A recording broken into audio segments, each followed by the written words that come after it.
I would like to present to you a few stats because I believe they are really, really relevant to the discussion we will have today.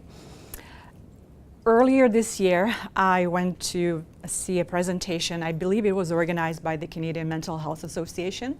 And there was Dr. Goldblum, a psychiatrist from Toronto, who confirmed the numbers, which many of you may have heard before.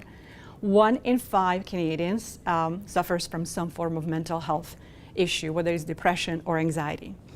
Now, you may think, if you've heard this number before, well, it's not so bad. I mean, 20%, there's 80% are still functioning, running around, they're pretty good. But it actually happens to be, it's different 20% every year. So the numbers are much, much greater than we assume they are. When it comes to younger generations, the issues of mental health, anxiety, and the stress issues are significantly increasing. And they come down to anxiety, depression, even suicide.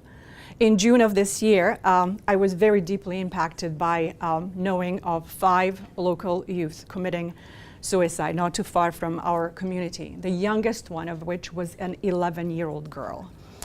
And I do really believe that we all need to contribute to this knowledge and educate ourselves really more as to how we can change the world that we all live in. When it comes to illness, 50% of North Americans are struggling with some form of chronic illness, whether it's cancer or heart disease and the likes.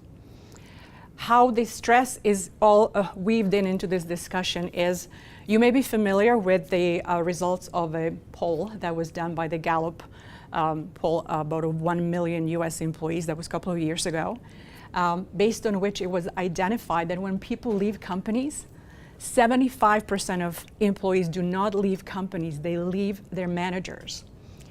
And that's why we know that this interrelationship and the self-leadership and leadership has a massive impact how we function on a daily basis.